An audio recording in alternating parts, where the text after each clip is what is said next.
તો આજે આપણે જે ટોપિક પર ડિસ્કશન કરવાના છીએ એ છે ભગવાન વામનની કથા પર આપણે ડિસ્કસ કરીશું. તમને ખ્યાલ હોય કે 2 દિવસ પહેલા જે એકાદશી હતી, એકાદશીના બીજા દિવસે શું હતી? વામન દ્વાદશી. તો ભગવાન વામનનો કેમ પ્રગટ થયા હતા, એમનો શું ઉદ્દેશ્ય હતો, તો એ બધા ટોપિક પર આજે આપણે થોડું ડિસ્કસ કરીશું.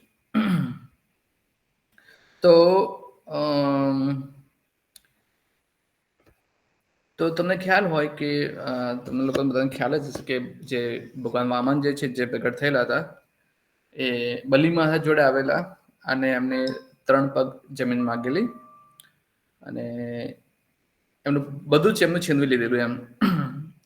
તો અહીંયા તમે આઈ થિંક બધા દેખાય છે, મેં જે દશાવતાર સ્તોત્રમ છે દેખાય છે બધાને? એક જણ રિપ્લાય આપો. દેખાય છે. ઓકે, તો આમાં તમે જોઈ શકો છો કે જે દશાવતાર છે, ભગવાનના જે મુખ્ય 10 અવતારો છે, એને અહીંયા ગાથા ગાવામાં આવી છે, દશાવતાર સ્તોત્રમ જેને કહે છે. આપણે કેટલી વાર ત્યાં આસોદમાં પણ આ દશાવતાર સ્તોત્રમ આપણે ગાયેલું છે. એમાં ભગવાનના જે મુખ્ય 10 અવતાર છે, જેમ કે મત્સ્ય અવતાર છે, હે ને, વરાહ અવતાર છે, કૂર્મ અવતાર છે, નરસિંહ અવતાર છે, જે છે અહીંયા લખેલું છે મેન શરીર, એટલે કયો અવતાર છે? ભગવાનનો મત્સ્ય અવતાર છે. પછી અહીંયા જે અવતાર છે ભગવાનનો કૂર્મ અવતાર છે, બીજો જે કૂર્મ શરીર. ત્રીજો જે અવતાર જે છે શુકર, એટલે કે વરાહ અવતાર. તમે હમણાં મહાઅવતાર નરસિંહ મૂવી જોઈ છે, એમાં ભગવાન વરાહ જે હિરણ્યાક્ષનો વધ કરવા માટે જે ભગવાનને અવતાર લીધો હતો, એ શુકર અવતાર. પછી ચોથો જે અવતાર છે નરહરિ, નરસિંહ ભગવાન કે જે હિરણ્યકશ્યપુને મારવા માટે પ્રગટ થયા હતા. અને 5મો જે અવતાર જે છે વામન રૂપ. શું લખેલું છે? વામન રૂપ. તો અહીંયા તમે જોઈ શકો છો, એક જ મિનિટ બહુ ચાલુ રાખજો, ઇમ્પોર્ટન્ટ કોલ આવ્યો છે.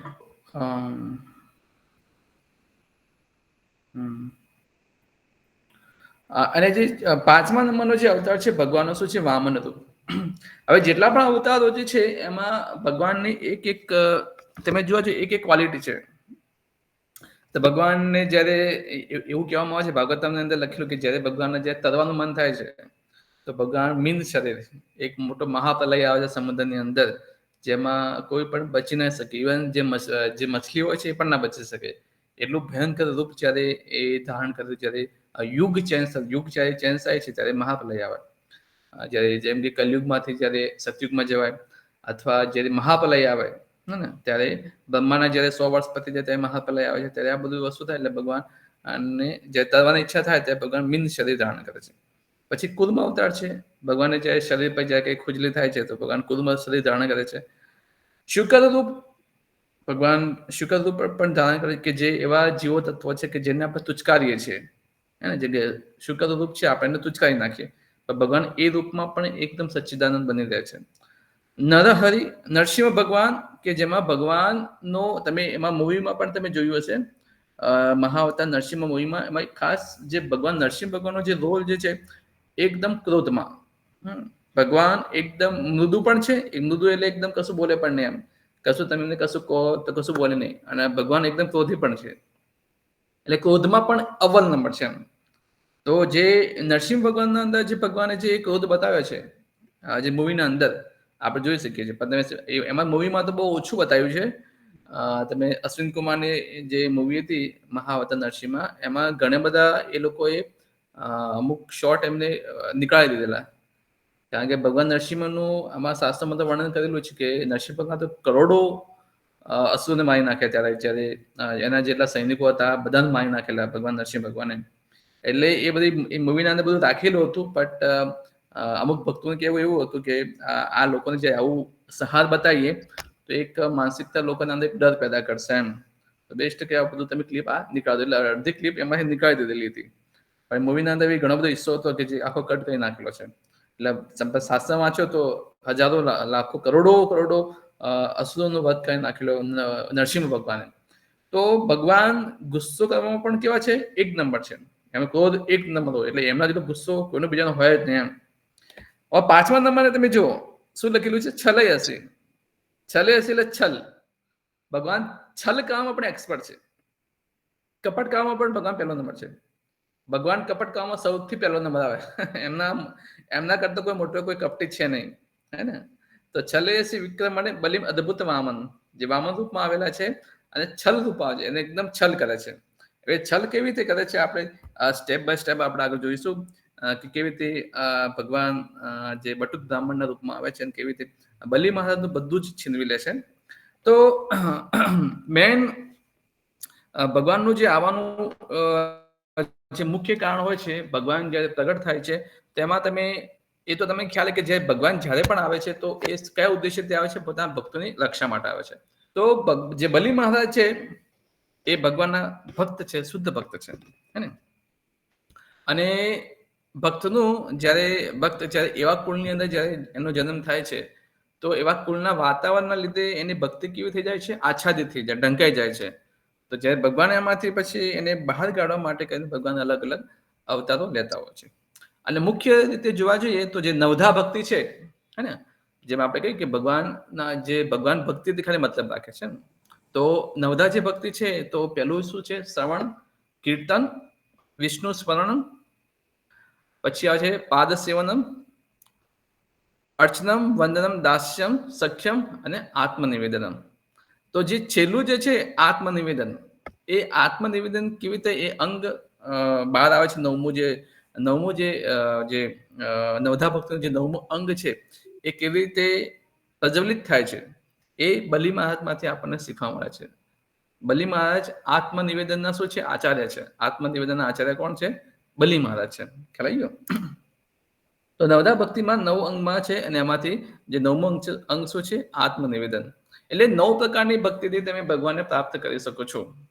જેમ કે તમે બલિ મહારાજ આત્મનિવેદનથી પ્રાપ્ત કર્યા હતા, એમ પ્રહલાદ મહારાજે દાસ્ય ભાવથી ભગવાનના દાસ્ય છે, એટલે જે દાસ્ય સખ્ય આવ્યું ને, જે 7મું જે છે દાસ્ય, તો દાસ્ય ભાવથી ભગવાનને પ્રાપ્ત કર્યા હતા. એટલે જે અક્રૂરજી છે, અક્રૂરજી વંદનાથી, અક્રૂરજી ભગવાનને વંદનાથી પ્રાપ્ત કરેલા. એમ પરીક્ષિત મહારાજે તમે જોઈ શકો શ્રવણ દ્વારા, હે ને? સુખદેવ ગોસ્વામી કથા કહે છે અને પરીક્ષિત મહારાજ સાંભળે છે, એટલે શ્રવણ કરે છે, એટલે શ્રવણથી ભગવાનને પ્રાપ્ત કરેલા. એમ એવી રીતે 9 પ્રકારની ભક્તિ છે, એમાંથી તમે કોઈ પણ પ્રકારની ભક્તિથી તમે ભગવાનને પ્રાપ્ત કરી શકો છો. તો 9મું જે અંગ જે છે એના પર આજે આપણે ડિટેલમાં ચર્ચા કરીશું કે કેવી રીતે ભગવાન 9મું અંગ બલિ મહારાજના થ્રુ એ પ્રદર્શિત કરે છે, આત્મનિવેદન. એન્ડ ભગવાન તમે જોઈ શકો છો, આમાં આપણે એ પણ જોઈશું ભગવાન કેટલા છલયસી છે. છલયસી આપણે જોઈશું આમાં દશાવતાર સ્તોત્ર, ભગવાન છલમાં પણ 1 નંબર છે. એમના મોટું કોઈ છલ કરવું છે કે નહીં એ આપણે જોઈશું. અને જ્યારે એ છલની અંદર જ્યારે ભગવાન ભક્તિની પરીકાષ્ઠા જ્યારે આપણે પોતાને જ્યારે ચેક કરે કે આ ભક્ત કેટલામાં છે, ભગવાન એની બરાબરની પરીક્ષા લે છે. કારણ કે હવે એ પરીક્ષા એવી એક્સ્ટ્રીમ લેવલની હોય છે કે આપણાથી આમ શું કહેવાય, એનું કોઈ આપણે સહન પણ ના કરી શકીએ. એમ બલિ મહારાજની આગળ તમે જ્યારે આપણે સ્ટોરી આપણે જોઈશું ત્યારે જોઈશું કે બલિ મહારાજે કેટલું સહન કરેલું, એમ અસહ્ય. એમ અમુક વાર આપણને પણ અમુક એવું લાગતું હોય છે કે ભગવાન છે ને આપણે દુઃખ આપે પણ એટલું એક્સ્ટ્રીમ લેવલનું આપી દે કે જેની કોઈ હદ નથી. એમ આપણે અમુક કન્ફ્યુઝ થઈ જઈએ કે ભગવાન આમાંથી બહાર કાઢશે કે નહીં કાઢે એમ. અને અમુક તો સ્થિતિ એવી આવી જાય છે કે દુઃખ બહુ વધારે આવી જાય તો ભગવાનને આપણે છોડી દઈએ છીએ. પણ આજે જે બલિ મહારાજની કથા આપણે સાંભળીશું ત્યારે આપણને ખ્યાલ આવે કે આપણા જે મહાન આચાર્યો છે કે કેવી પરિસ્થિતિમાં રહીને પણ ભગવાનને નથી બોલ્યા. ખ્યાલ? તો એ આપણે આજે જોવાનું છે. એટલે આપણે હંમેશા કઠિન પરિસ્થિતિમાં ભગવાન હટાવવાના નથી. તો એકચ્યુઅલી આ તો બહુ સૌભાગ્યની વાત કે આપણા માટે કે ભગવાન સ્વયં આવે છે બલિ મહારાજને સામે એમની આ જે છે આ બધી વસ્તુમાંથી એમને બહાર કાઢવા માટે. કારણ કે અમુક વાર કેવું હોય છે કે બલિ મહારાજ જે છે તમે જુઓ છો કે એમનો જે જન્મ જે છે એ અસુર કુળમાં થયો છે. જે પ્રહલાદ મહારાજ કેવા હતા એ અસુર કુળમાં જન્મ્યા હતા અને બલિ મહારાજ પણ કયા કુળમાં જન્મ્યા છે? અસુર કુળની અંદર જન્મ્યા છે. તો અસુર કુળના જન્મના લીધે એટલે બચપનથી એમને જે વાતાવરણ જે મળ્યું એ વાતાવરણ કેવું મળ્યું? એકદમ આસુરિક વાતાવરણ મળ્યું. એટલે એમાંથી જે ભક્તિ જે પ્રજ્વલિત થવી જોઈએ એ હંમેશા ઢંકાયેલી રહે, આસુરિક વૃત્તિથી ઢંકાયેલી રહે. તો એ ઢંકાયેલી એમાંથી પછી બહાર કાઢવા માટે ભગવાન આવતા હોય છે. અને તમે જાણો છો કે અસુર કુળ, જસોડના જે કુળ છે એના આચાર્ય કોણ છે? એના ગુરુ કોણ છે? જે લોકો મૂવી જોઈએ એમને ખ્યાલ હશે, શુક્રાચાર્ય. તો શુક્રાચાર્યની પોતાની નીતિ છે એને કે શુક્ર નીતિ. જેમ તમે વિદુર નીતિ નામ સાંભળ્યું છે, ચાણક્ય નીતિ તમે નામ સાંભળ્યું છે, એમ અસુર કુળની જે નીતિ શું છે? શુક્ર નીતિ. એટલે શુક્ર નીતિની અંદર એવું એવું તમને સમજાવવામાં આવે, બસ જેમ ધર્મ, અર્થ, કામ અને મોક્ષ, આ ચાર જે સિદ્ધાંતો છે, જે પુરુષાર્થ છે, ચાર પુરુષાર્થ, ધર્મ, અર્થ, કામ અને મોક્ષ, તો એ લોકો ખાલી ધર્મ, અર્થ અને કામને જ ખાલી એ પ્રોત્સાહન આપે છે સૌથી વધારે, કે ભાઈ ધર્મ એવો હોવો જોઈએ જે આપણા અર્થ અને કામના રિલેટેડ ખાલી હોવું જોઈએ. પણ જ્યારે અહીંયા બલી મહારાજ તમને જોશો કે એ પોતે સમજાવે છે કે ધર્મ એવો હોવો જોઈએ કે અર્થ અને કામ ઉપર નિર્ભર ના હોવો જોઈએ. ધર્મ આખોથી અલગ એક કોન્સેપ્ટ છે. તમે ધર્મને અર્થ અને કામ સાથે તમે રિલેટ ના કરી દો, એવું એ સમજાવે છે. હવે બીજો પ્રશ્ન આવે છે કે બલી મહારાજનું નામ બલી મહારાજ કેમ છે? બલી તો છે, પણ બલી ના કહેવાય છે મહારાજ છે. તો જ્યાદાતર આપણે જોવા જઈએ તો બલી આપણે કોને કહીએ છીએ? બલી ચડાઈ કોને કહીએ છીએ? તો જેવી રીતે તમે જોઈ શકો કે પહેલાના જમાનામાં અથવા હમણાં પણ અમુક મંદિરોમાં તમે જાઓ કે જે કોઈ કાળી માતાનું મંદિર હોય, અમુક જે દેવી દેવતા મંદિરમાં એક બકરાની એની બલી આપતા હોય છે, તો એને બલી કહે છે, બલી, હે ને, બકરાની બલી આપી. તો અહીંયા બલીમાં જ ખુદની પોતાની જ બલી આપી દે છે. એટલે બલી આપવામાં પણ કેવા છે? મહારાજ. બલીના પણ એમ બલી આપવામાં પોતાની જ બલી આપી દે છે, સ્વયં પોતે પોતાની બલી આપી દે છે. આટલો મોટો સમ્રાટ હોવા છતાં પોતાની શું આપી દે છે? બલી. એટલે બલીના પણ કેવા છે?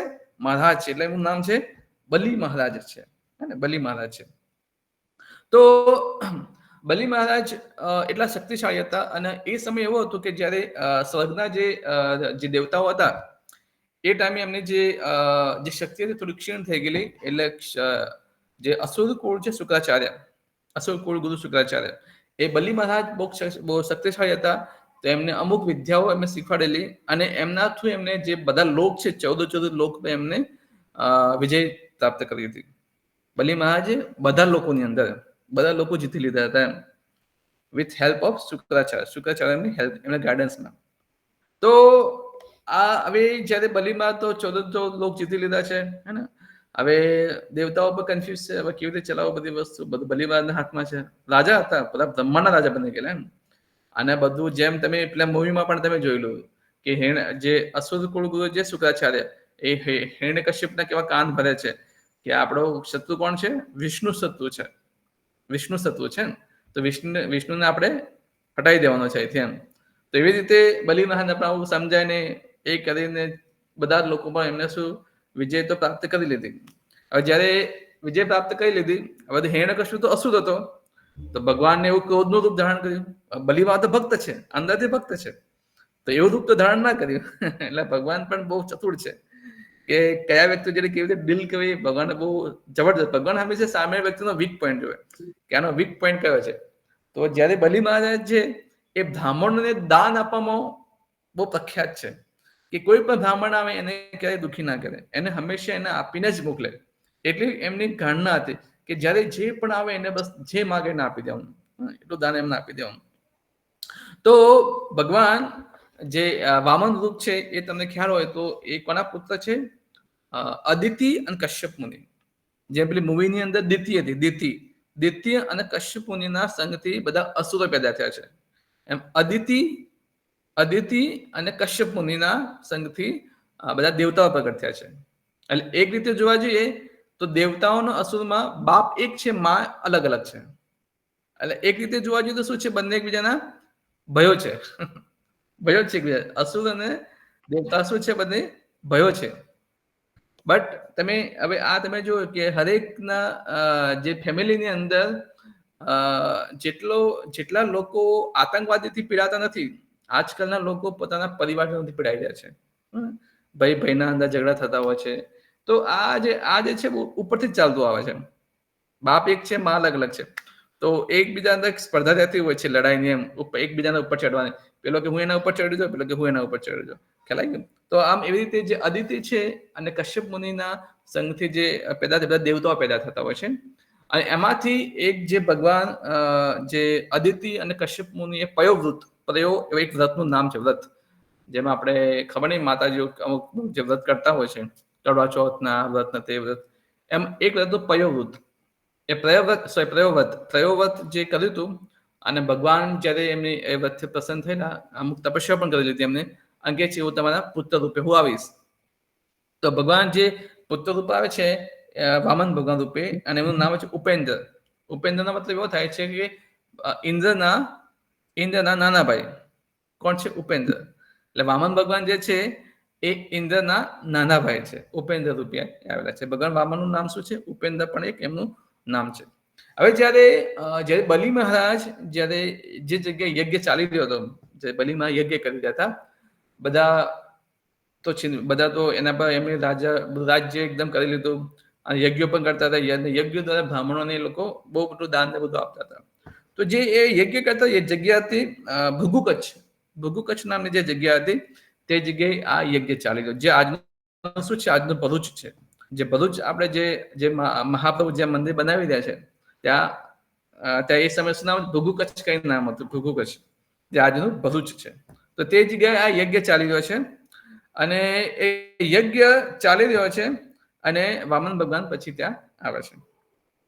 હવે વામન ભગવાન તો ત્યાં આવે છે, અને બલિ મહારાજ તો પછી યજ્ઞ ચાલતો હોય છે, અને જોવે છે કે બટુક બ્રાહ્મણ એક નાના બાળકના ફોર્મમાં આવેલા છે, અને જ્યારે જોવે છે તો એમને બહુ પ્રણામ કરે છે, ઘણા બધા એમના વખાણ કરે છે, બધું જ કહે છે. તો પછી બલિ મહારાજ કહે છે કે તમારે શું જોઈએ? તમને જે જોઈએ હું તમને આપી દઉં, બોલો તમારે શું જોઈએ છે? તો તમે લોકો જેમ જાણો જ છો કે વામનદેવ ભગવાન શું માગે છે? 3 પગલા જમીન. કે મને શું જોઈએ છે? ખાલી યજ્ઞ કરવા માટે, મારા પોતાના યજ્ઞ કરવા માટે મને ખાલી શું જોઈએ છે? 3 પગલા જમીન જોઈએ છે. તો કે ઠીક છે. તો જ્યારે આવું બોલે છે ઠીક છે, તો એવામાં જોવે છે તો કે એક ટાઈમે કોણ આવે છે? શુક્રાચાર્ય ત્યાં આવી જાય છે. પછી શુક્રાચાર્ય ત્યાં આવે છે, અને શુક્રાચાર્ય તો બહુ પારંગત હોય છે, શાસ્ત્ર વાંચેલા છે, બધું વાંચેલું છે. તો જ્યારે વામન ભગવાન જોવે છે, એને સમજી જાય છે આ તો વિષ્ણુ છે. ફરી પાછું એમનો તો પિત્તો હટ્યો, અને બલિ મહારાજને ત્યાં જ થોભે કે થોભો, કે તમે જેને 3 પગલા જે જમીન આપવા તમે જે કહી રહ્યા છે, એ બટુક બ્રાહ્મણ નથી, આ છલ વાળો વ્યક્તિ વિષ્ણુ છે. અને આ વિષ્ણુ બલિ મહારાજ તારું બધું છીનવી લેશે. એને બહુ આપણે અમુક કહેતા ને બેન તો બહુ સારી રીતે ઓળખે એને એમ શુક્રાચાર્ય ભગવાન વિષ્ણુ બહુ સારી રીતે ઓળખે કે આ તારું બધું છીનવી લેશે. તારા બધા લોક 14 લોક બધા આપી લેશે 2 પગલાની અંદર, અને એટલું એવું કરશે કે તું એનું એ 3 પગલા તું એને આપી પણ નહીં શકે, હે ને? પણ જ્યારે આવું બધું થાય છે, અને હજી સુધી પણ શુક્રાચાર્ય કહે છે કે હજી મોડું નથી થયું, હજી સુધી આપણે મોડું નથી થયું. હજી આમ તો પહેલાના જમાનામાં કેવું હતું કે કોઈ યજ્ઞ કોઈ દાન આપે તો ઓમ શબ્દ બોલતા, પાણી લઈને પછી આમ ઓમ બોલે, એટલે એનો મતલબ એવો થયો કે તમે એ બધી વસ્તુ એને આપી દીધી. તો શુક્રાચાર્ય બલિ મહારાજને સમજાવે કે તું હજી તારા મોઢે ઓમ શબ્દ નથી બોલ્યો, તો હજી સુધી સમય છે કે આપણે તારે હવે તું અહીંયાથી પાછો હટી જાય એમ. અને આપણે સામે વ્યક્તિ એટલું આપવું જોઈએ કે જે પોતાના માટે કંઈક રહે. આપણે પોતાના માટે કશું રહે જ નહીં, તો ભાઈ બધી વસ્તુ આપણે સામે વ્યક્તિને આપી દઈએ તો એનો મતલબ શું? હે ને? પોતાના માટે કંઈક બચેલું તો હોવું જોઈએ. તો આ કોઈ બુદ્ધિમત્તા નથી, ખ્યાલ? તો એકચ્યુઅલી તમે જોવા જાઓ તો શુક્રાચાર્ય જે છે એ અસુર કુળ ગુરુ છે. શાસ્ત્ર તો વાંચ્યા છે એમને, શાસ્ત્ર નથી વાંચ્યું નથી, શાસ્ત્ર વાંચેલા છે, પણ શાસ્ત્રનો જે મર્મ છે, મર્મ એ સમજ્યા નથી. કેમ નહીં સમજ્યા? કારણ કે સામે કોણ છે? સાક્ષાત વિષ્ણુ ભગવાન છે, સ્વયં ભગવાન ઉભા છે, અને એને તમે બધી વસ્તુ આપણને તમે ના પાડી રહ્યા છો. શાસ્ત્ર વાંચી છે, અને આપણને બસ અલ્ટિમેટલી તો આપણે એ જ કરવાનું છે ને, બધું ભગવાનને સમર્પિત કરવાનું છે. અને જ્યારે ભગવાન સાક્ષાત સામે ઉભા છે તો આપણે શું કરીએ છીએ? એના આપણને હિચકિચાઈએ છીએ, એને આપણે આપતા નથી. તો આ એક અસુરિક બુદ્ધિના શું છે? લક્ષણ છે. તો કોઈ મરમ નથી, ના કોઈ ધન સંપત્તિ શક્તિ ના બધી વસ્તુ બધું ના આપવું છે ભગવાનને, થોડું પોતાના માટે પણ રાખવું જોઈએ, ખ્યાલ? અને પછી શું કહે છે? આગળ સમજાવે છે કે તું આ એને તું વામનદેવ, તું જે બટુક બ્રાહ્મણ તું સમજે એકદમ છલ છે, છલથી ભરેલો વ્યક્તિ છે વિષ્ણુ, કે તારા એક પગની અંદર તો નીચેના 7 લોક, રસાતલ, અતલ, પિતલ, બધા જે લોક છે બધા લોક એ માપી લેશે. અને એક પગ ઉપર કરશે તો મહલોક, જનલોક, તપોલોક, સત્યલોક બધા લોક એ માપી લેશે. એટલે તું એને એક પણ વસ્તુ અત્યારે આપ નહીં, મારી વાત તું માને એમ, એવી રીતે હેણે જે છે અસુર ગુરુ એ બલિ મહારાજને સમજાવે છે. તો તો અહીંયા જે બલિ મહારાજ અને જે વામનદેવ અને જે શુક્રાચાર્ય જેમને જે બોલી રહ્યા છે, તો અત્યારે બલિ મહારાજ કશું બોલતા નથી, બટ વામનદેવ અને બલિ મહારાજ જે સોચી રહ્યા છે કે આ વામનદેવ ભગવાન કેમ અહીંયા આવેલા છે, તો અંદરથી જાણે છે કે હું પણ એક વિષ્ણુ ભક્ત તો છું જ. તો ભગવાન જ્યારે આવા ભક્તોની જે આસક્તિ છે કે જેમાં ઘણું બધું એમનો ઐશ્વર્ય છે, બધું જ છે, અને એના લીધે લોકો ભક્તિમાં આગળ નથી વધી રહ્યા, તો એમાંથી બહાર નીકળવા માટે ભગવાન બધું જ અમુક વાર આપણાથી બધું છીનવી લેતા હોય છે. આ ભગવાન એટલું બધું છીનવી લે છે કે આપણે બહુ એકદમ અસહ્ય હોય છે, આપણાથી સહન પણ ના થઈ શકતું હોય છે. અને એવા સંજોગોમાં પણ આપણે ભક્તિ કરવાની છે.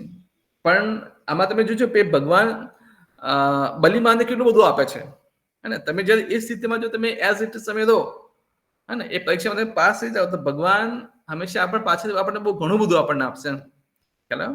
પણ ભગવાન આપણે એ પ્રાર્થના પણ કરતી લેવાની કે ભગવાન તમે પરીક્ષા લેજો, પણ મારા લેવલ અનુસાર પરીક્ષા લેજો, એમ મારું જે લેવલ છે એ અનુસાર. પછી એવું ના થાય કે હું પોતે જ ભક્તિમાંથી દૂર થઈ જાઉં, એમ એવી પરીક્ષા તમારે નહીં લેવાની. તો એવી તો પ્રભુપાદ સમજાવે છે. તો પ્રભુપાદના અમુક શિષ્યો પ્રભુપાદને કહે છે, જેમ આ બધું જે છે જે શ્રીમદ ભાગવતમના 8મો જે કેન્ટો છે, એમાં બલિ મહારાજ વામનદેવની કથા આવે છે, એમાં બધું વર્ણન છે. તેમાં પ્રભુપાદજી તાત્પર્યમાં સમજાવે છે, અને અમુક શિષ્ય પ્રભુપાદને પ્રશ્ન પણ પૂછે છે કે તો ચલો આપણે ભગવાનની ભક્તિ તો કરીએ છીએ, તો શરણાગતિનો મુખ્ય ઉદ્દેશ શું છે? શરણાગતિ કહેવાય કોને? અને શરણાગત આપણે કેવી રીતે રહેવું જોઈએ? શરણાગત થયોનો મતલબ શું થયો? તો પ્રભુપાદ બહુ મસ્ત એક્ઝામ્પલ આપે છે.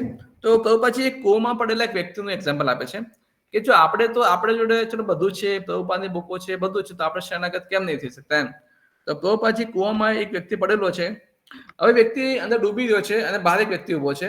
હવે અંદર એને રસ્સી નાખી છે, પરંતુ અંદર જે ડૂબેલો વ્યક્તિ એ શું કહે છે કે ભાઈ મારા અંદર હું કેવી રીતે પકડું રસ્સી, કે મને રસ્સી પકડવા જેટલી પણ શક્તિ નથી, હું એટલો અસહ્ય છું, એટલો અસહ્ય છું, અસહારો છું કે હું રસ્સી પણ પકડી શકતો નથી. હવે ઉપર વ્યક્તિ શું વિચાર છે, ભાઈ તું રસ્સી પકડવા માટે તૈયાર નથી, તો હું તને બહાર કેવી રીતે નીકાળીશ? તું રસ્સી પોતે પકડવા માટે તૈયાર નથી, તો હું તને બહાર કેવી રીતે નીકાળીશ? એમ આપણા જે આચાર્યો જે છે, એટલા બધા ગ્રંથો આપેલા છે, એટલા બધા શાસ્ત્ર આપણને આપેલા છે, પ્રભુપાદની બુકો એટલી બધી છે, હે ને, એટલી બધી કથાઓ છે, પણ આપણે એને ગ્રહણ કરવા માટે તૈયાર નથી. એ રસ્સીને આપણે જે આપણા સ્ક્રિપ્ચરની જે રસ્સી છે, આપણા આચાર્ય જે બનાવેલી જે ગ્રંથોની અને જે નીતિ નિયમની જે રસ્સી છે, આપણે એને પકડવા જ તૈયાર નથી. એને પકડીએ તો આપણે બહાર નીકળીએ ને આ ભૌતિક જગતમાંથી. એમ આપણે તો એક સૂક્ષ્મ જે ઇન્દ્રિય તૃપ્તિ જે આપણને જે ઈચ્છા છે, બસ એ જ આપણે કરવું છે. અને આપણને જે રસ્સી જે છે, જે આચાર્યની બનાવેલી, એ રસ્સીને આપણે એને પકડવા માટે તૈયાર નથી. અને આપણા આચાર્યોએ અમુક વાર તો એટલું બધું આપણા માટે કર્યું છે કે જેની કોઈ હદ નથી. સચ્ચિદાનંદ પ્રભુ ભાગવતના ક્લાસમાં સમજાવ્યા હતા એક દિવસ, જ્યારે ભક્તિ સિદ્ધાંત સરસ્વતી ઠાકોર માનો જ્યારે આવિર્ભાવ દિવસ હતો, તેમનું મસ્ત લેક્ચર આપેલું. એમાં સમજાવ્યું હતું કે ભક્તિ સિદ્ધાંત સરસ્વતી ઠાકોર મહારાજ જ્યારે પોતાના ભગવતધામ જ્યારે જવાના હતા, એનાથી બહુ પહેલા ગયા રહેલા. કેમ? એમને ખબર હતી કે એવા લોકો માનવાના છે નહીં એ બધી વસ્તુ, એટલે કે એવું લેટ જવું તેના કરતા એ છે કે હું અહીંથી વહેલો નીકળી જાઉં એમ અહીંથી. તો તમે જુઓ, એમના સમય કરતા બહુ વહેલા ભગવતધામ જતા રહેલા. એમનો સમય નતો થયો, પણ તેમ છતાં એ વહેલા જતા રહ્યા. પ્રભુપાદજી પણ તમે જુઓ, પ્રભુપાદ ઈચ્છતા તો એ પોતે યંગ બનીને ફરી પાછા યંગ બનીને પ્રચાર કરી શકતા હતા, પણ પ્રભુપાદજી એવું નહીં કર્યું. પ્રભુપાદજી નહીં, મારું લિમિટેશન આવી ગઈ છે, હવે તમે કરો ભક્તિ આગળ, હું ધામ જઉં છું, ભગવાન ધામ, એમ ખ્યાલ આવી ગયો. એટલે અમુક વાર આપણને કોઈના પાછળ આપણે કેટલો પણ સમય આપીએ, પણ આપણે પોતે એક સ્વતંત્ર જે ઈચ્છા છે એના થ્રુ આપણે શું કહેવાય, આપણે એને ભક્તિ આપણે બહાર આપણા માટે તૈયાર નથી. એમ તો આપણે એવું સમજવું જોઈએ કે ભક્તિ છે શું, અને ભક્તિમાં અને આ જે આપણા જે માયામાં જે બંધાયેલા છે એમાંથી બહાર કેવી રીતે નીકળવું, અને ભક્તિમાં એકદમ કેવી રીતે દ્રઢ રહેવું, તો આ બધી વૈષ્ણવ આચાર્ય જે પદ્ધતિ છે આપણે એને સમજવી પડશે. એટલે ભગવાન પર આપણે સંપૂર્ણપણે આપણે નિર્ભર રહેવું પડશે. જો ભગવાન પર સંપૂર્ણ આપણે નિર્ભર નહીં રહીએ, તો આ બસ માયામાં ગોળ ફરતા રહીશું, અને આપણને સુખ અને દુઃખ અને જન્મ મૃત્યુ જરા વ્યાધિ આ બધી વસ્તુમાંથી આપણને ગોળ ફરતા રહીશું. અને બીજું વસ્તુ એ કે શુક્રાચાર્ય જે છે બલિ મહારાજને એટલા માટે સમજાવ્યા હતા, એને ખબર કે મારું જે ભરણ પોષણ કોણ કરે છે, બલી મહારાજ કરે છે. જે બધું જ આપી દેશે તો પછી આપણા માટે શું શેષ હશે? હું તો કે ભૂખ્યો થઈ જઈશ ને પછી એમ. એક આ પણ કોન્સેપ્ટ અંદર મારે તમને કહેવાનો રહી ગયો હતો. તો એકચ્યુઅલી ભગવાનની જે સેવા કરવાની થાય સ્વયં, ત્યારે આપણે શુદ્ધ ભક્તો એને કહેવાય કે પોતાનું પણ ના વિચારે, ખાલી ફક્ત ભગવાનની જ પ્રસન્નતા, જેમાં બધું પોતાને પણ આપવું પડે તો પોતાને પણ આપી દેવાનું. તો જે આ લેવલે જે શરણાગત હોય ત્યારે ભગવાન એવા લોકો પણ બહુ પસંદ થાય છે. પણ જ્યારે આપણે ક્યારેક પણ આપણે એવું વિચારીએ કે ભાઈ મારા માટે થોડું રાખેલું, આના માટે થોડું રાખેલું, તો આ બધી એક મેં કહ્યું શુક્ર નીતિ છે. શુક્રાચાર્યની શુક્ર નીતિ અનુસાર છે. એ ભગવાનની એટલે નીતિ નથી, વૈષ્ણવની નીતિ અને શુક્ર નીતિ, કે જે પોતાના માટે તમે થોડું બચાવી રાખો એમ. એકદમ ભગવાન માટે પૂર્ણપણે દિલથી બધું આપી દેવું જોઈએ એમ. એને શુક્ર નીતિ ના કહેવાય.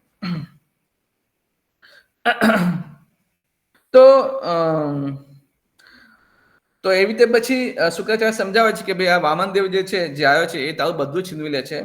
નીચેના 7 લોક છીનવી લેશે, ઉપરના 7 લોક છીનવી લે છે, અને તને એકદમ કંગાળ કરી લેશે, અને બધું લઈને પછી કોને આપી દેશે? ઇન્દ્રને આપી દેશે, ઇન્દ્રને. તો પછી તું એને કેમ આપે છે આ બધી વસ્તુ એમ? તો આપણે ધર્મને ફોલો કરવાનો છે, પણ ધર્મ કેટલો ફોલો કરવો જેનાથી અર્થ અને કામ થઈ શકે. ધર્મ, અર્થ, કામ અને મોક્ષ આ 4 પુરુષાર્થ છે, અને પંચમ પુરુષાર્થ છે કૃષ્ણ પ્રેમ. તો ધર્મ, અર્થ, કામ, ધર્મ, અર્થ અને કામ, કે અર્થ અને કામ પોતાને જેટલું જરૂર છે એટલું તો રાખવું જ જોઈએ, પછી આપણે ધર્મ કરવો જોઈએ એમ. ખ્યાલ આવી ગયો? એટલે પેલા પોતાનું કરી લેવાનું, પછી બીજાનું કરવાનું. આને કહેવાય ધર્મ, આને કહેવાય શુક્ર નીતિ. તો હવે બલી મહારાજ તમે જુઓ કન્ફ્યુઝ થઈ ગયા. એટલે અમુક વાર શુક્રાચાર્ય એવું સમજાવે છે કે ભાઈ આપણે થોડાક સમય અમુક વાર થોડું પ્રેક્ટિકલ થવું પડે એમ. થોડું પ્રેક્ટિકલ બનવું તું એમ, બધું ના આપી દે એમ. એકચ્યુઅલી આ જે પ્રેક્ટિકલ શબ્દ છે એ જ સૌથી મોટો ઇનપ્રેક્ટિકલ છે. આપણે હંમેશા કોઈ પણ જગ્યાએ જઈએ તો આપણે એવો શબ્દનો પ્રયોગ કરીએ છીએ કે ભાઈ થોડું પ્રેક્ટિકલ થવું પડે, થોડું પ્રેક્ટિકલ રહેવું પડે, થોડું પ્રેક્ટિકલ રહેવું પડે. પ્રેક્ટિકલ રહેવું જે સૌથી ઇનપ્રેક્ટિકલ શબ્દ છે, ઇનપ્રેક્ટિકલ વર્ડ છે આપણા લાઈફ માટે. પ્રેક્ટિકલ થવું મતલબ શું થાય? કે ધેટ મીન્સ કે તમે જે તમારી ઇન્દ્રિય તૃપ્તિ જે છે એને તમે ઢંકાઈ રાખવા માંગો છો. એક છુપી રીતે ઇન્દ્રિય તૃપ્તિને તમે નિકાળી નથી, એને ઢંકાઈ રાખવા માંગો છો. એને આપણે પ્રેક્ટિકલ શબ્દ યુઝ કરીએ છીએ. પ્રેક્ટિકલ સૌથી મોટો શું છે? ઇનપ્રેક્ટિકલ છે. હવે અહીંયા બલી મહારાજ સોચી રહ્યા છે કે શું કરું? સામે ભગવાન ઉભા છે, એમને 3 બગલા જમીન માંગે છે, અને આ બાજુ, અને અહીંયા આ બાજુ ગુરુ છે. ગુરુનું સાંભળવું કે ભગવાનનું જે બ્રાહ્મણ બન્યા છે કે એનું સાંભળવું? મારે કરવું શું? તો જ્યારે ગુરુ મહારાજ જે બલી મહારાજ છે, બલી મહારાજ વિચારે છે, કારણ કે બલી મહારાજ કોના પૌત્ર છે? કોને ખ્યાલ છે? બલી મહારાજના દાદાનું નામ શું છે? કોઈ નવા ભક્તો માંથી કહી શકે?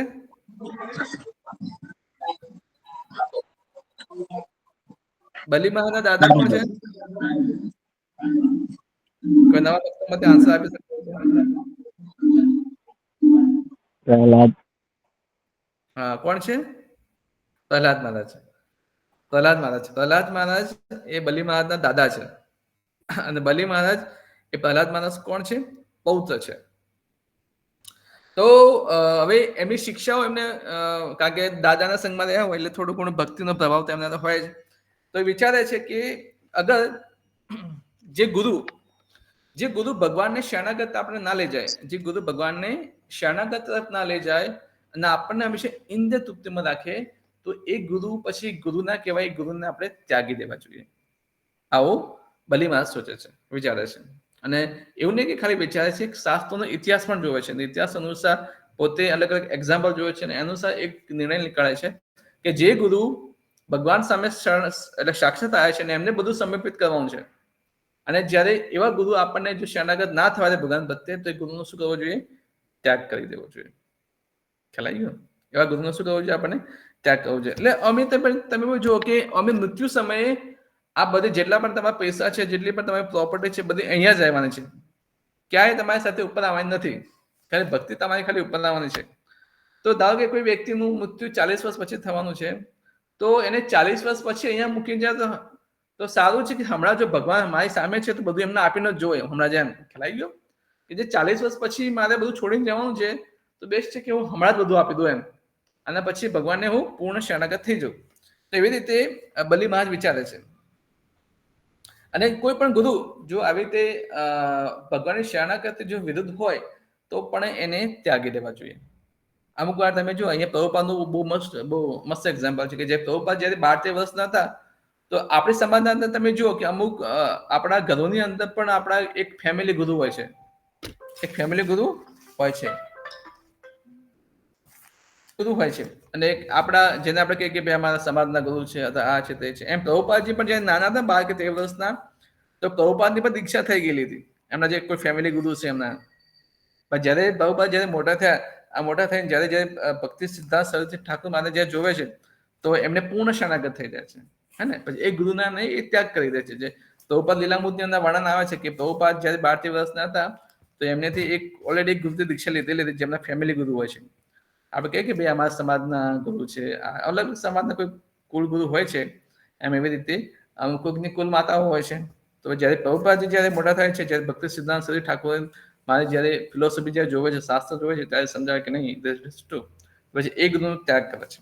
તો આવા છે વર્ણન કે જે ગુરુ ભગવાનને શરણાગત માટે બાધારૂપ હોય એવા ગુરુનો શું કરવો જોઈએ? ત્યાગ કરી દેવો જોઈએ. ઓકે.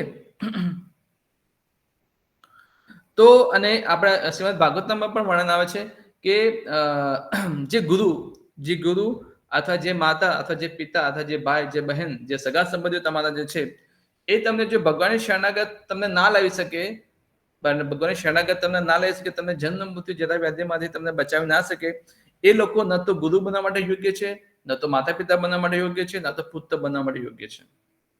એને લગ્ન પણ ના કરવા જોઈએ. આપણા જે સગા સંબંધીઓ પણ છે એ એટલા માટે નહીં બન્યા કે ખાલી શો માટે ખાલી બન્યા હોય, એટલા માટે બન્યા છે કે આપણને ભક્તિમાં આગળ વધારી શકે. જો આપણા કુટુંબની અંદર કોઈ જો એક વ્યક્તિ જો કોઈ ભક્ત હોય તો બહુ મોટી વાત કહેવાય. અને એનું અનુકરણ કરીને, એનું અનુસરણ કરીને પછી આપણે ભક્તિમાં પ્રગતિ કરવી જોઈએ. તો આ રિયલ સંબંધ કહેવાય. આપણે કહીએ ભાઈ આ મારો પિતા છે અથવા આ મારા મિત્ર છે, ઘણા બધા મારા આ છે તે છે.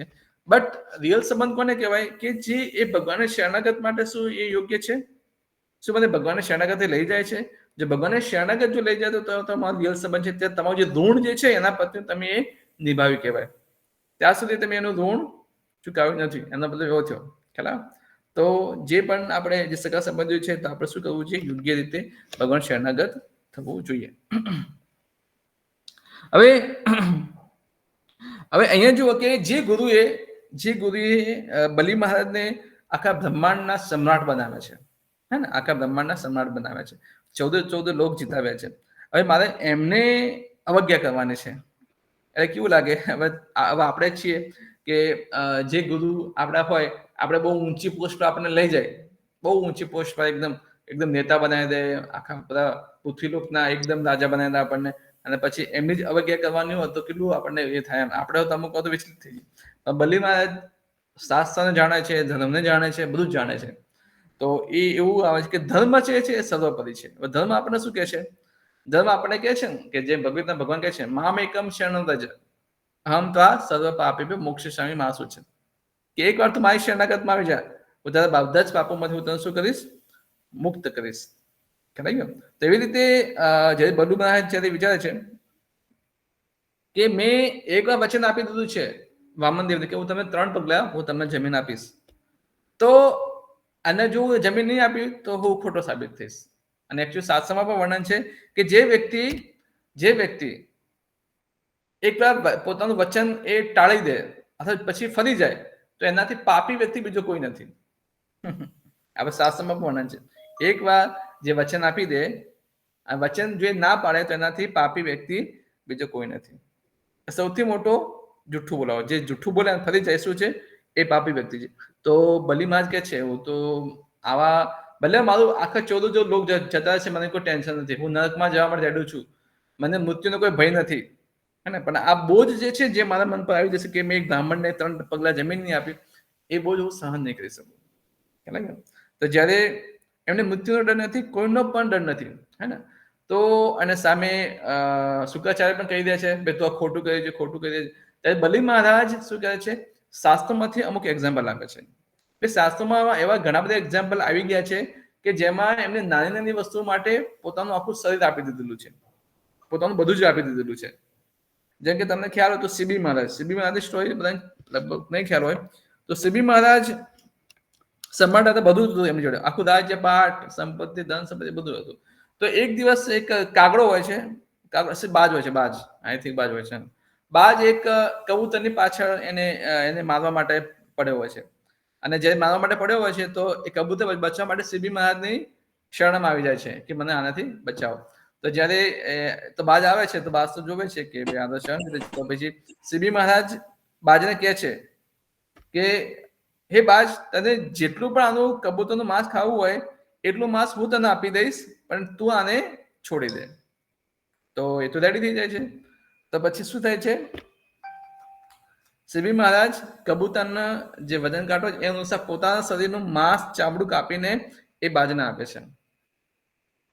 અને એ બાજ કોઈ નહીં, સ્વયં યમરાજ હતા. અને જે કબૂતર છે એ સ્વયં ઇન્દ્ર હતો. એકચ્યુઅલી સીબી મહારાજની પરીક્ષા લેવા માટે આવેલા કે આટલા બધા દાનવીર છે, આ છે તે છે, તો શું એ કેટલું કરી શકે છે, કેટલું સહન કરી શકે છે. તો એવી રીતે આવી રીતે જે બલી મહારાજ છે એમને એક આ એક્ઝામ્પલ આપે છે કે નાની વસ્તુ માટે પોતાનું આખું એમને સમર્પિત કરી નાખેલું, એમ ખેલાઈ ગયું, પોતાનું માંસ કાપીને આપેલું, એટલે બાજુને આપેલું. તો એવી રીતે અહીં સમજાવે છે. અને જો અને બલી મહારાજ કહે છે કે જો હું હમણાં નહીં આપું, પણ જ્યારે મારું મૃત્યુ થશે તો ત્યારે તમારે બધું અહીંયા મૂકીને જ જવાનું છે. તો આપણી લાઈફમાં પણ આપણે આ બધી વસ્તુ આપણે સમજવાની છે. જો આપણે ભગવાને બધું નહીં આપીએ તો આપણે કોને આપીશું? યા તો ડોક્ટરને આપીશું, યા તો વકીલને આપીશું, યા તો પોલીસને આપીશું, યા તો અત્યારે નવું ટ્રેન્ડ ચાલે આપણે યા તો કોલેજમાં આપીશું. કોલેજમાં લાખો રૂપિયા ફી ચાલે છે, એમાં તમારું બધું ધન જતું રહેશે, ખ્યાલ ગયો. યા તો તમે ડોક્ટરને આપીશું, ડોક્ટર તમારે મોટા થશો, જ્યારે મોટી બીમારી લાગશે, હે ને, અને તમારું લાખોનું બિલ બનાવે છે, તમારી જે આખી જિંદગીની જેટલી પણ છે સંપત્તિ બધી જતી રહેશે, અને એ વ્યક્તિ ખાલી 1 કે 2 મહિના જીવિત રહે. યા તો વકીલમાં એવા કેસોમાં ફસાઈ જશો કે વકીલ બધા પૈસા લેશે, યા તો ભાઈ પોલીસ વાળો લઈ લેશે. એટલે અમે જવાનું જેન કે પ્રકારે પૈસા તમારી જે લક્ષ્મી જે છે જવાની છે. અને બેસ્ટ છે કે જે આવ્યું છે આપણે ભગવાનની શરણાગતમાં આપણે લગાવવું જોઈએ. ઓકે, તો યા તો આપણે નશા કરવામાં, અને બીજી વસ્તુ તમે જુઓ કે હંમેશા જે ચર્ચાનો વિષય ક્યારે બને છે કે જ્યારે તમે એવું ક્યારે સાંભળ્યું કે કોઈ વ્યક્તિ નશામાં લાખો રૂપિયા ઉડાડી દે, તો ક્યારે એટલું બધું ક્યારે બહાર ના આવે, હે ને. યા તો બધું ધન કે જુગાડમાં એ હરાવી દે, એટલું બધું કે એને એટલું કઈ ગણકારે નહીં.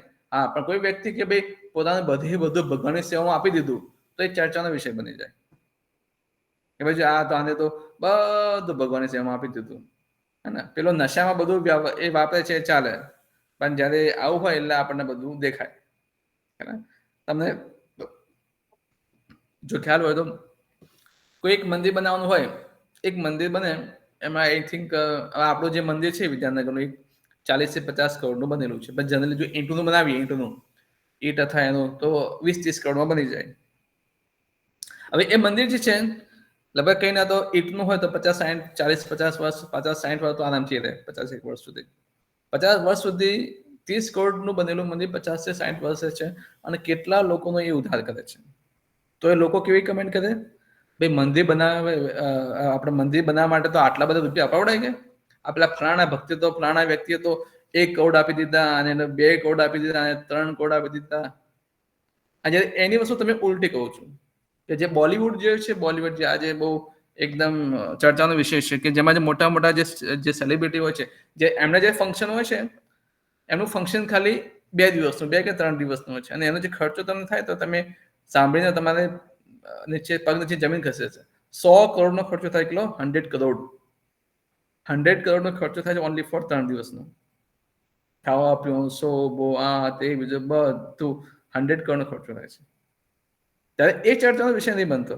પણ જ્યારે આવું બલી માં જ કહી રહ્યા છે કે જ્યારે આવું કે જે ભગવાન હું આપવા માટે જઈ રહ્યો છું બધું, ત્યારે એ ચર્ચાનો વિષય બને છે. એટલે હંમેશા એક વસ્તુ યાદ રાખવાની કે આપણે આવું નહીં કરવું જોઈએ. જ્યારે આપણે ભગવાનને આપવાનું થાય, ભગવાનની જ વસ્તુ છે અને ભગવાન આપી દે છે, એમાં શું આપણે શંકા થવાનું? આપણે કે નવું કાર્ય નહીં કહી દે, આપણે કે નવું કાર્ય નહીં કરતા. ભગવાનનું છે, ભગવાનને આપવાનું છે, એ આગળ આવશે. કેવી રીતે ભગવાન અંદર બધી વસ્તુ સમાયેલી છે. તો આપણે જે શુક્ર નીતિ છે, શુક્રાચાર્ય નીતિ આપણે નહીં થવાની. હવે થાય છે શું કે જ્યારે આવું બધું જ્યારે બલી મહારાજ જ્યારે શુક્રાચાર્ય બધું સમજાવે છે, તો શુક્રાચાર્ય બહુ ગુસ્સે થઈ જાય છે. અરે ભાઈ, હું તારો કુળ ગુરુ છું, તું મને સમજાવે છે આટલું નાનો છોકરો બની? એના માટે છોકરા સમાન જ છે. એ તો હિરણ્યકશિપુના પણ ગુરુ હતા, એના પડદાદાના પડદાદા પણ ગુરુ, એટલે કુળ ગુરુ છે. અને તું આજકાલનો છોકરો તું મને સમજાવે છે કે મારે શું કરવું જોઈએ, શું ના કરવું જોઈએ. અને પછી ત્યારે તો શુક્રાચાર્ય ગુસ્સે થઈ જાય, ગુસ્સે થઈને એમને શ્રાપ આપી દે છે કે તારું બધું છીનવાઈ જશે. એવી ગુસ્સામાં થઈને શ્રાપ આપી દે છે એવી રીતે, અને ત્યાંથી જતા રહે છે. હવે એવા સમય થાય છે શું, એમની પત્ની આવે છે વિદ્યાવલી. વિદ્યાવલી બલિ મહારાજની પત્ની છે.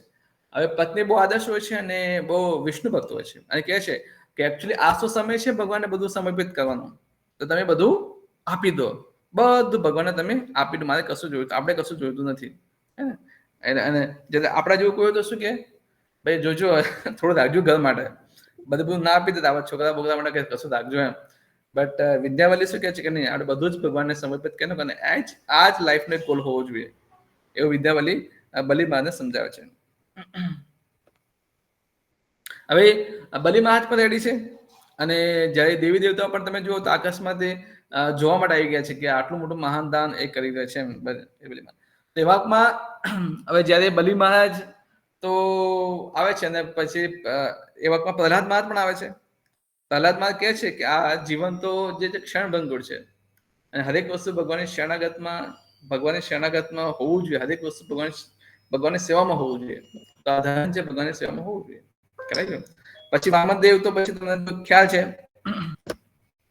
ભગવાન વામન મોટું વિશાળ ધારણ કરે છે, અને એટલું વિશાળ ધારણ કરે છે કે એક પગથી તો નીચેના 7 લોક, નીચેના જેટલા લોક છે બધા લોક કવર કરી લીધા, અને બીજા પગથી ઉપરના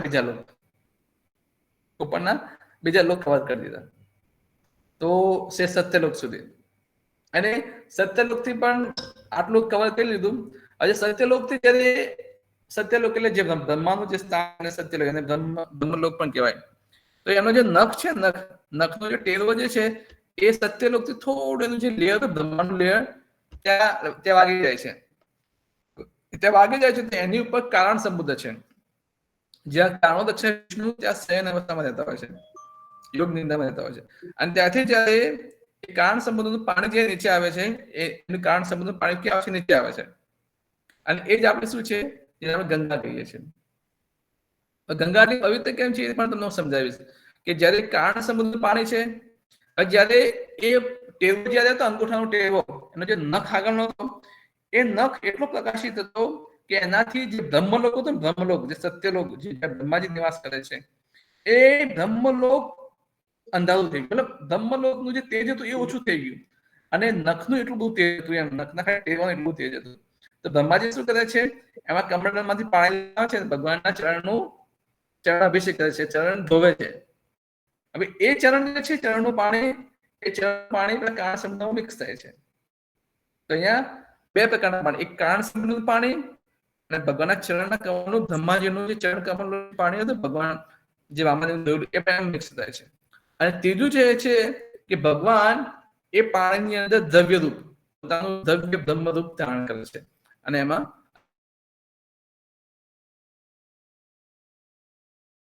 સમુદ્રનું જે પાણી હોય છે એ નીચે આવે છે. અને ભગવાનનો નખ જ્યારે બ્રહ્મલોકની ઉપર હોય છે, બ્રહ્મલોકની ઉપર હોય છે નખ, કાંઈ પગ ત્યાં ઉપર હોય છે, તો ત્યાં નખમાં એટલું તેજ આવે છે કે બ્રહ્માજી પછી નખનું શું કરે છે, એમનું ચરણનું ધોવે છે, અને કમંડળનું પાણી, એટલે એ પાણી પણ કારણ સમુદ્રમાં મિક્સ થાય છે. અને ત્રીજું જે છે, ભગવાન સ્વયં ત્યાં દ્રવ્ય એટલે પાણીના રૂપમાં એની અંદર આવે છે.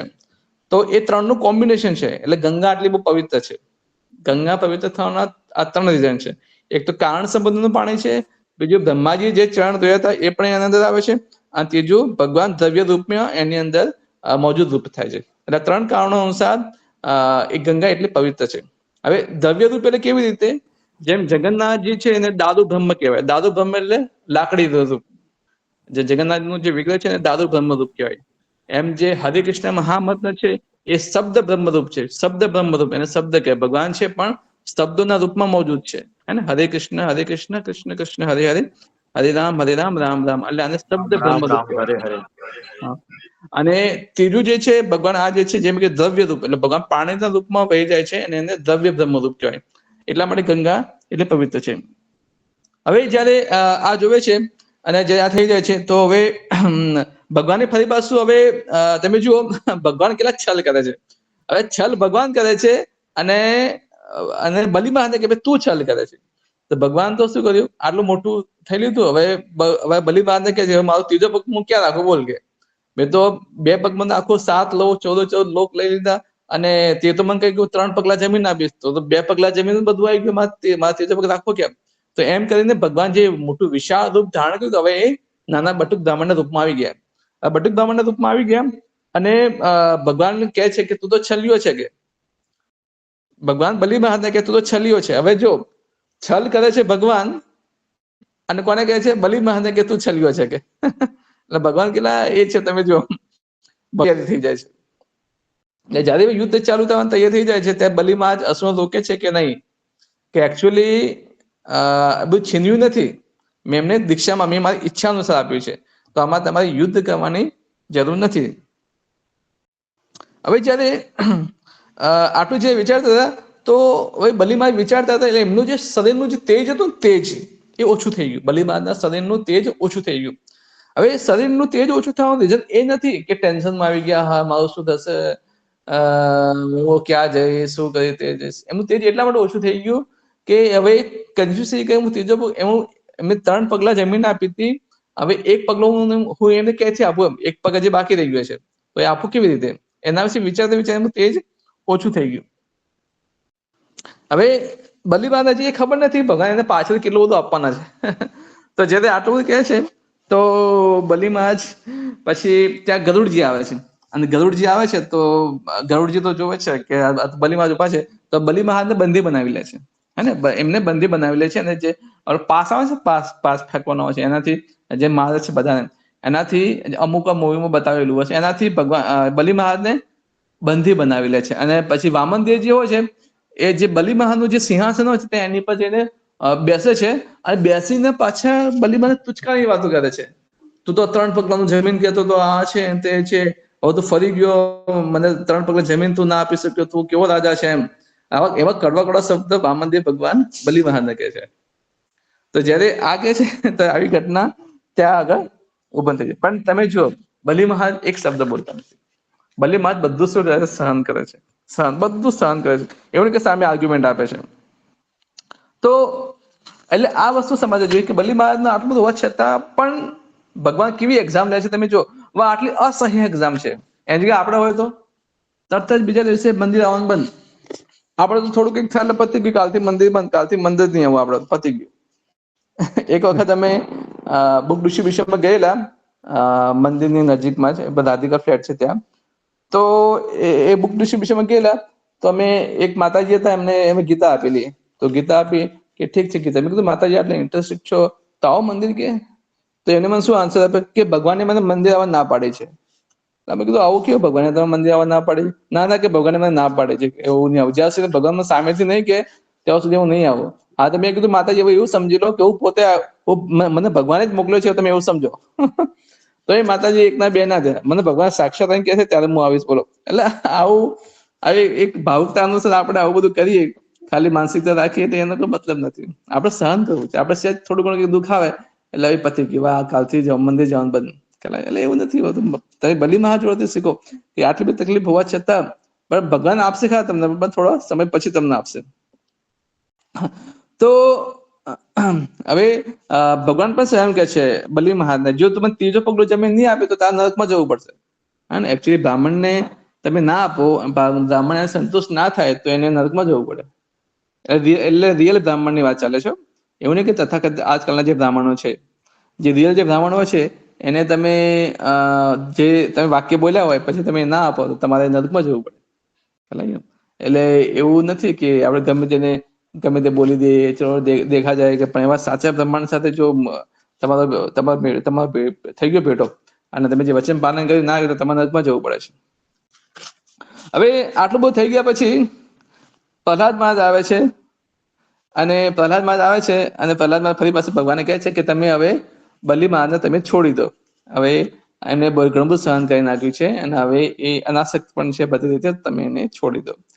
પછી ઉપર બ્રહ્માજી આવે છે. બ્રહ્માજી ભગવાનને સમજાવ કે ભગવાન તમે તો કે તુલસી પત્ર, એક નાનું તુલસી પત્ર કોઈ આપે તો પણ તમે પ્રસન્ન થઈ જાઓ છો. આ બલીમાં જે આટલું બધું આપ્યું છે તો તમે પસંદ થઈ જાવ એમ કેમ આટલું તમે એ રહો છો એમ. તો તો પછી ભગવાન કહે છે ત્રીજો પગ ક્યાં થાય? બલીમાં જ કહે કે તમે ત્રીજો પગ મારા માથા પર મૂકી દો.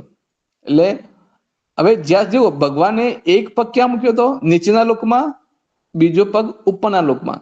બલીમાં જ્યાં ઉભા હતા જે લોકની અંદર એક હજી બાકી હતું, એટલે પૃથ્વી લોક બાકી હતું. એટલે ત્રીજો પગ પછી ત્યાં મૂકે. એટલે કે આ પૃથ્વી લોકે તમારું, બધા લોકે તમારા અને હુંએ તમારો એમ. એટલે પોતાનું શું આપી દીધું? બલિદાન. આને કહેવાય આત્મનિવેદન. પોતાનું જ બલિદાન આપી દીધું. એટલે અમને આત્મનિવેદનના આચાર્ય છે બલિ મહારાજ. ખ્યાલ આવ્યો? તો એટલે ભાઈ ભગવાન આગળ કહે છે કે મને તો આ બધું કશું જોઈતું જ નથી. મને તો શું જોઈએ છે? મને તો મારો બલિ જોઈએ છે. બલિ એવું કહે છે ભગવાન. ભગવાન શું કહે છે? મને તો મારો બલિ જોઈએ છે એવું કહે છે. તો કે તમે જો કે બલિ મહારાજની ભક્તિ એકદમ શુદ્ધ ભક્તિ છે, પણ આવા આવરણોના લીધે, આવા લોકોના લીધે, આપણી ધન સંપત્તિના લીધે એની જે ભક્તિ હતી કેવી રીતે ઢંકાયેલી હતી. એટલે મારે એને એમાંથી બહાર નીકાળવો હતો. એટલા માટે હું રૂપ લઈને આવ્યો હતો અને એમાંથી હવે બહાર નીકાળીશ અને એને હવે એવું એટલું ઐશ્વર્ય આપીશ કે જેની કોઈ હદ નથી. તો ભગવાન ભાઈ શું કરે છે? ભગવાન એમને રસાતલ લોક, જે નીચેનો જે લોક છે, સોરી સુતરલોક, સુતરલોક, હા સુતરલોક જે છે, અને સુતરલોકમાં જઈને હવે એક ક્ષેત્ર એવું છે ભગવાન એવું બનાવી આપ્યું સુતરલોકનું અંદર કે જેના પર કોઈ શત્રુ એના પર આવી ના શકે, કોઈ રાક્ષસ ના આવી શકે, કોઈ ના આવી શકે ત્યાં. પછી ત્યાં ક્યારેય દુઃખ નહીં આવે. ત્યાં હંમેશા ઐશ્વર્ય રહેશે, જે સ્વર્ગથી પણ મહાન હશે. સ્વર્ગથી પણ ઊંચું ઐશ્વર્ય તે સુતરલોકમાં રહેશે. ત્યાં ન તો કોઈ દુઃખ આવશે, ન તો કોઈ તારા વિરુદ્ધમાં કોઈ જશે. આખા લોકનો તું પોતે રાજા રહેશે બલિ મહારાજ. અને ભગવાન એટલું પણ કહે છે કે બલિએ જે મને જે આત્મનિવેદન જે મને આપ્યું છે, આત્મનિવેદન મને કર્યું છે, એના અને આવા ભક્તોને જોવા માટે હું એક ક્ષણ પણ એમનાથી દૂર ના રહી શકું. અને એ લોકનો પહેરેદારી હું ખુદ પોતે કરીશ. હું ખુદ પોતે એના લોકનો દ્વારપાલ બની શું રહીશ કે જેથી સવારે જયારે મારો બલિ આવે ને ત્યારે હું એને રોજ જોઈ શકું. તો તમે જુઓ કેટલું જબરજસ્ત છે. ભગવાન પોતાના ભક્તો કેટલા બંધાયેલા છે. એટલે તમે અહીંયા એક વસ્તુ તમે નોટિસ કરી, ભગવાન કહે છે સ્વયં પોતે કે મેં તો ચાબુકથી બલિને કે થોડી વાર માટે ખાલી બાંધીને રાખ્યો હતો પેલા પાસથી, બટ બલિએ તો મને અનંત કાળ સુધી મને બાંધી દીધો. સુતરલોકને મને અનંત કાળ સુધી મને બાંધી દીધો. અને આવા ભક્તોથી તો હું એમનાથી એક મિનિટમાં દૂર ના રહી શકું. એટલે ભગવાન કહે છે કે એનો હું દ્વારપાલ બનીશ, અને જેથી એના દ્વારપાલથી મને બલિને મને રોજ મને દર્શન થાય. હવે તમે જુઓ કેટલું જબરજસ્ત છે. હવે બલિ મહારાજની ભક્તિ કેટલી સ્ટ્રોંગ હશે કે જે ભગવાન આટલું બધું કામ મળते. હવે આટલું જે છે એને ઇન્દ્રને પણ નથી મળ્યું, ન તો બ્રહ્માને આટલું મળ્યું છે કે ભગવાન સ્વયં એમના દ્વારપાલ બન્યા છે. અને અત્યારે પણ અત્યારે રાઈટ નાઉ સુતરલોકની અંદર જે દ્વારપાલ છે કોણ છે? વામનદેવ ભગવાન છે. અને બલિ મહારાજ ત્યાંના રાજા છે. તો બલિ મહારાજ એમની જે સહન શક્તિ છે એકદમ જબરજસ્ત છે. એમનાથી એટલે એમના જે સહન શક્તિ આજ દિન સુધી કોઈ નથી કરી. એટલે તો તમે જો અને આવી રીતે આપણે પણ આપણા લાઈફની અંદર જે પણ આચાર્યો સાથે થાય છે, જેવા ભક્તો સાથે જે થઈ રહ્યું છે, આપણા સાથે રિલેટેડ કરવાનું છે. આપણે ભગવાન છે થોડું દુઃખ આવે એટલે પતી ગયું. ભગવાન મારે આવું કર્યું જ કેમ ખ્યાલ ગયો ભગવાન સાથે. એટલે આપણે ભગવાન જ્યાં સુધી આપણું સારું થતું ત્યારે આપણે એવું લાગે નહીં ભગવાન મારી સાથે છે, પણ જયારે ભગવાન થોડું કંઈક એવું કરે એટલે પતી ગયું. એટલે એવું ના રહેવું જોઈએ. આપણે હંમેશા હરેક સ્થિતિમાં ભગવાનનું સ્મરણ કરતા રહેવું જોઈએ, ભગવાનનું ચિંતન કરતા રહેવું જોઈએ. અને જે પરિસ્થિતિમાં આપણે રાખે એમાં પણ રહેવું જોઈએ. જે એમાં જ મજા છે.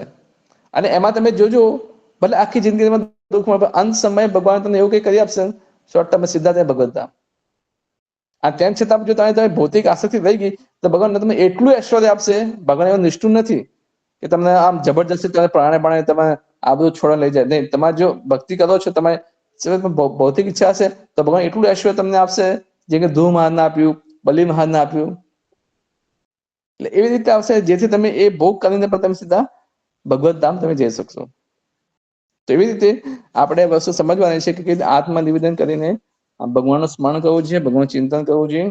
અને વામન ભગવાન જે એક બટુક જે રૂપ છે, આમાંથી કેટલી બધી શિક્ષાઓ છે. કયા ગુરુ ચૂઝવા એ આપણે ચૂઝ કરવા જોઈએ. એકચ્યુઅલી હરેક વ્યક્તિને મેં ગઈકાલે શ્રીમદ ભાગવતમાં પણ લખેલું છે કે તમે જે ગુરુ તમે ચૂઝ કરો છો એ ગુરુ ખરેખર તમને ઉપર લઈ ઉઠાવી શકે કે નહીં ઉઠાવી શકતા. જો તમે એવા ગુરુ માયાવાદી ગુરુ તમે ચૂઝ કરો તો તમારે જન્મો જન્મ સુધી તમારે એવા જ વ્યક્તિ બની તમારે ફરવું પડશે. ખરા અમુક વાર આપણે કેવું છે કે આપણા કોઈ ભક્તના ઘરે મેં શ્રીમદ ભાગવતમ લઈને જઈએ, પછી મને તો મારા ગુરુ મારે પૂછવું પડશે, તો એમને ગુરુ પૂછવા જાય એટલે પછી ગુરુ ના પાડી દે, એટલે કે ભગવદ ગીતા આપી દે, ભાગવતમ કશું લે જ નહીં. તો આવા ગુરુ બહુ સાવધાન રહેવું જોઈએ. એટલે હંમેશા દુશ્મન જો હોય, દુશ્મન રિયલ દુશ્મન, આપણા આત્માનું દુશ્મન આપણા ઘરના આજુબાજુ લોકો રહેતા હોય છે, એટલે બહુ સાવધાની રહેવું જોઈએ. તો એક શીખ છે આમાંથી કે કેવી રીતે આપણે ભગવાનની ભક્તિ કરવી જોઈએ અને હરેક સ્થિતિમાં આપણે રહેવું જોઈએ. જેમ પ્રહલાદમાં તમે જો, તમે મૂવી પણ બધા જોયું છે, કેટલી તકલીફ પડી તેમ છતાં રહ્યા. એટલી તકલીફ છે. બલી મહારાજ જુઓ, બધું છીનવી દીધું, બધું આપી પણ દીધું, એને જબરજસ્ત ઐશ્વર્ય આપ્યું એમ, અને કોઈ ચિંતા વગર આખી જિંદગી જીવવાની, કોઈ દુઃખ નહીં, કોઈ છીંક પણ ના આવે એમ, એને છીંક પણ ના આવે એમને લોકની અંદર, એટલું જબરજસ્ત આપી દીધું. તો હવે અહીંયા આપણે વિરામ આપીએ છીએ લેક્ચરને, અને નેક્સ્ટ ટાઈમથી આપણું જે કન્ટિન્યુ છે એડવાન્સ કોર્સ એ આપણે કન્ટિન્યુ કરીશું. હરે કૃષ્ણ. કશ્યપના બી ગુરુ હોય છે એમ ને? હા, યસ યસ. અને બલિ મહારાજ બી ગુરુ હોય છે. હા, બલિ મહારાજ ગુરુ એટલે એમનો કુળ ગુરુ છે, કુળ ગુરુ. જ્યાંથી અસુર કુળ જ્યાંથી ચાલુ થયું છે ત્યારના ગુરુ છે એમ. તો શુક્રાચાર્યનું આયુષ્ય ઘણું લાંબુ હશે તો. હા, ઘણું લાંબુ. એ તો એ પછી ના છે એમ. દેવતાઓ જેટલું આયુષ્ય, આપણું તો. ના એવું લાગે, કારણ કે હિરણ્યકશ્યપના બી ગુરુ હોય છે અને બલિ મહારાજના બી ગુરુ હોય છે. હા, તો બલિ મહારાજના પણ ગુરુ હિરણ્યકશ્યપ અને બરોબર છે. અશ્વિનો કુમારજી વિદ્યા હોય છે ને પાછી એમને તો નહીં પેલી એમ. હા, યસ. કારણ કે જે મૃત્યુ પછી બી એ લોકો જીવતા કરી શકે છે. હા, મૃત્યુ પછી પણ એમને જીવતા કરી શકે. એટલે એમને પાવર હોય. એટલે ગુરુ તો ગુરુ જબલા અસુર છે, પણ ગુરુ છે. જેવા તેવા ના હોય. અને જે પ્રહલાદ મહારાજ છે, પ્રહલાદ મહારાજ સ્મરણ ના આચાર્ય છે. સ્મરણ સ્મરણ આચાર્ય છે. વિષ્ણુ સ્મરણ સ્મરણ. આચાર્ય હા, એમનું દાક્ષાયણી સ્મરણનું સ્થાન હોય છે. દરેક વસ્તુમાં ભગવાનના દર્શન કરે છે. ભગવાનના દર્શન કરે, યસ, સાચી વાત. સ્મરણ આચાર્ય છે. સ્મરણ આચાર્ય છે. કોઈને કઈ પ્રશ્ન હોય તો પૂછી શકો છો. હરે કૃષ્ણ. હરે કૃષ્ણ. બલિ મહારાજના જે પુત્ર છે આ બાણાસુર, તો એ આપણે 5000 વર્ષ પહેલા જે કૃષ્ણ ભગવાન પ્રગટ થયા હતા એમાં જે બાણાસુર એક સ્ટોરી આવે છે, તો એ જ બાણાસુર છે? ના, એક નહીં. આ તો સતયુગની વાત ચાલે છે.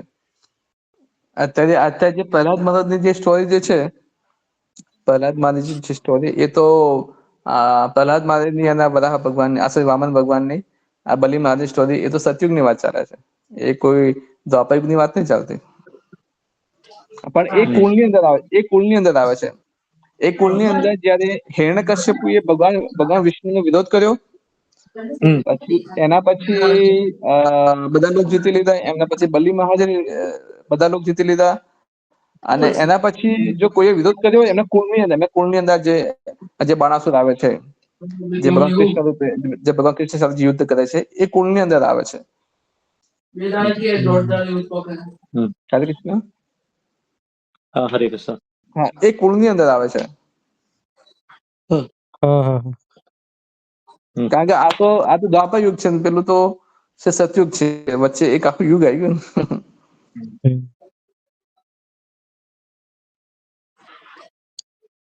હરે કૃષ્ણ. હરે કૃષ્ણ. જે બલિ મહારાજના પત્ની છે વિદ્યાનવાલી કે હું? હા, તો એ બટુક બ્રાહ્મણને વિદ્યાબલી. જોઈને કઈ ઈચ્છા કરે છે કે આવું મારું બાળક હોય, એવું કઈક હોય છે સ્ટોરી? એ બલિ મહારાજના બેન. બલિ મહારાજના બેન. એ બલિ મહારાજ જે બેન હોય છે, જયારે જે વામન ભગવાન જયારે જોવે છે, એકદમ બટુક બ્રાહ્મણના રૂપમાં હોય છે, તો એવી ઈચ્છા કરે છે કે એને હું મારું સ્તનનું દૂધ પીવડાવું એમ. એને એમના માતૃભાવ જાગી ગયો. તો જે માતૃભાવ જાગે છે, તો મારું સ્તન પણ એને એ છોકરાને ખવડાવવું એમ. તો અસુરના કુળમાં તો પણ એક એવી ઈચ્છા કરી હતી એમને, ઈચ્છા એકદમ દિલથી ઈચ્છા થઈ હતી. અને એ ઈચ્છા ભગવાને પછી દ્વાપર યુગની અંદર પૂતના રૂપમાં કરી પ્રગટ એમ. પૂતના જે છે એ બલિ મહારાજની બેન છે. કે જે એમની જે ઈચ્છા કરી છે, એ ઈચ્છા પછી પૂતના રૂપમાં જયારે પૂતના જયારે આવે છે, તો ભગવાન પણ કહે છે કે મારી માં આવી રહી છે એમ. કે જે માતૃ પ્રેમ જેટલું સ્તનપાન કરીશ અને એને ભગવાન ધામ મોકલી દઈશ એમ એ પ્રમાણે બલી મારી બેન હતી. હરે કૃષ્ણ. હરે કૃષ્ણ. હરે હરે કૃષ્ણ. કૃષ્ણ. સાગર કહું હા હા, મારો એક પ્રશ્ન હતો કે આપણે જે ધ્રુવ લોક છે ને એ હા અ, એ આપણે ભૂલોક થી ઉપરના લોકો છે, બરાબર? હમ. તો આજે બલી મહારાજ ને ભગવાને નીચેનો લોક કેમ આપ્યો? એ તો અધોલોકમાં ગણાય ને.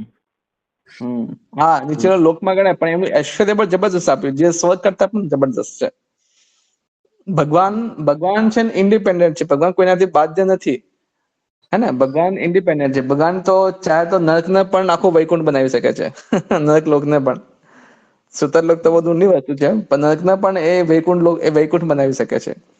ભગવાન એટલે તો કીધું ભગવાન એટલું ઐશ્વર્ય આપશે કે ઐશ્વર્ય કોઈને નહીં આપ્યું એટલું બધું એમ. એ ઐશ્વર્ય સુતર લોકની અંદર એટલું બધું ઐશ્વર્ય આપ્યું કે જે સ્વર્ગમાં પણ ઐશ્વર્ય નથી એમ. જેટલું ઐશ્વર્ય સ્વર્ગમાં પણ નથી એટલું ઐશ્વર્ય સુતર લોકની અંદર આપી દીધું એમ. ભગવાનની ઈચ્છા અનુસાર બધું થઈ ગયું કે જે પેલા કશું હતું નહીં ઐશ્વર્ય પણ ભગવાનની ઈચ્છાથી બધું ઐશ્વર્ય ત્યાં થઈ ગયું. ઓકે ઓકે, હરે કૃષ્ણ. હા હા, હરે કૃષ્ણ. સરસ પ્રશ્ન છે. હા, હમ. શું હા હા, યસ બહુ સારો સારો સરસ પ્રશ્ન છે. કારણ કે બધાને એવું ડાઉટ જાય કે નીચેના લોકો તો બધા હા, દુઃખ જેટલા જેમ જેમ નીચે જાય એમ દુઃખ વધતું જાય. પણ આ જે સુતર લોક છે એક દિવ્ય લોક છે. દિવ્ય લોક છે. હા, દિવ્ય લોક. ભગવાન એક આખું દિવ્ય બનાવી દીધું કે જ્યાં આ જે સ્વર્ગ કરતા પણ વધારે ઐશ્વર્ય છે ત્યાં. હા, સર જેવું ઐશ્વર્ય છે અહીંયા બી. એના કરતા પણ વધારે. હા, એવું ને? સ્વર્ગ કરતા પણ ઐશ્વર્ય વધારે છે સુતર લોકની અંદર. પછી હરે એવું કહે છે ભગવાન 4 મહિના ખા ને 4 મહિના આ પાતાળ લોકમાં જતા રહે, સુતર લોકમાં જતા રહે છે એવું કઈક હા ખબર? આ પાતાળ ચતુર્ભુજ લોક. 4 મહિના. ના ના, એ તો બહુ મહાવિષ્ણુ. એવું ને? એ હા એ મહાવિષ્ણુ જે છે જે કારણ સમુદ્ર છે અને કારણ સમુદ્ર જે મહાવિષ્ણુ જે કાવદક્ષ વિષ્ણુ જે શયન અવસ્થામાં છે એ 4 મહિના યોગ નિંદ્રામાં જાય. હા હા 4 મહિના યોગ નિંદ્રા મહાવિષ્ણુ જાય. બીજા આપણે શિવદક્ષ વિષ્ણુ કેના છે મહાવિષ્ણુ જાય. બીજા હા કોઈ 4 મહિના અંદર કોઈ દેવી દેવતા સુવે નહીં. ખાલી મહાવિષ્ણુ યોગ નિંદ્રામાં જાય. મહાવિષ્ણુ એમ ને? હા મહાવિષ્ણુ.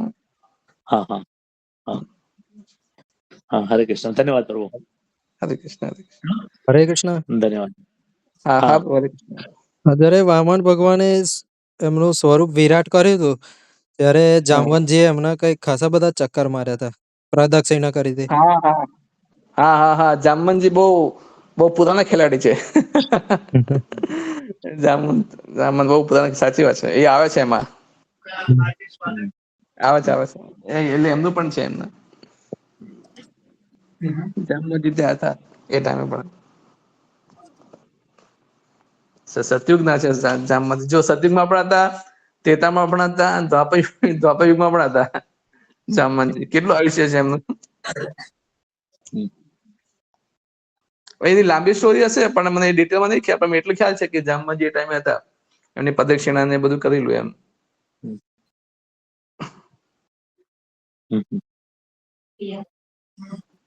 દેવાસુર સંગ્રામ ત્યારે જ્યારે આમાં યુદ્ધ છે થયું તો હતું ત્યારે બી જામવંતજી હતા કોની જોડે કદાચ. દેવાસુર સંગ્રામ, સમુદ્ર મંથન. સમુદ્ર મંથન વખત હા, એ વખત બી કદાચ હતા જામવંતજી. જામવંતજી સમુદ્ર મંથન વખત હશે, મને ખ્યાલ નથી બહુ આમાં. જો શાસ્ત્રમાં જોવું ડિટેલ કે ટાઈમે હતા કે નતા. એમનું કેવી રીતે પ્રાગટ્ય થયું મને એટલો ડિટેલમાં ખ્યાલ નથી. જામવંતજીનું પ્રાગટ્ય કેવી રીતે થયું એ. આપણે વસ્તુ બાકી છે કે બહુ પુરાના છે, બહુ જૂના છે એમ. બધા કરતા જૂના.